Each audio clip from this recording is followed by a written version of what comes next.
একজন প্রশ্ন করেছেন, শায়েখ আমার কাছে একজন আমানত রেখেছিলেন, এখন আমি সেই আমানতটা খরচ করে ফেলেছি, তাহলে কি আমার গুনাহ হবে? ও ভাই, এ আবার কি প্রশ্ন? গুনাহ হবে মানে কি জিনিস?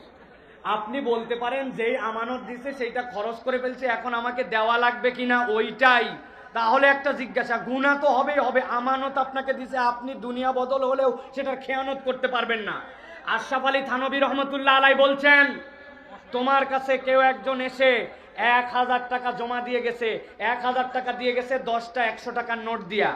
এখন একজন এসে বলছে, ভাই আমি বড় বিপদে পড়ছি, ভাই 1000 টাকা একটু ভাঙায় দেন তো। আপনি দেখছেন আমার কাছে খুচরা নাই, তবে কে একজন আমার কাছে যেন 1000 টাকা দিয়ে গেছিল খুচরা, আপনি ওখান থেকে ভাঙায়া বলছেন ঝামেলা চুকায়া, বরং 1000 টাকার একটা আস্ত নোট রেখে দিলাম। আশরাফ আলী থানভী রহমতুল্লাহ বলছেন, কেউ যদি ওই 1000 নোট ভাঙায়ও দেয়, ওটাও তাহলে তার জন্য খেয়ানত হবে। যেই হালে রাখা হবে ওই হালে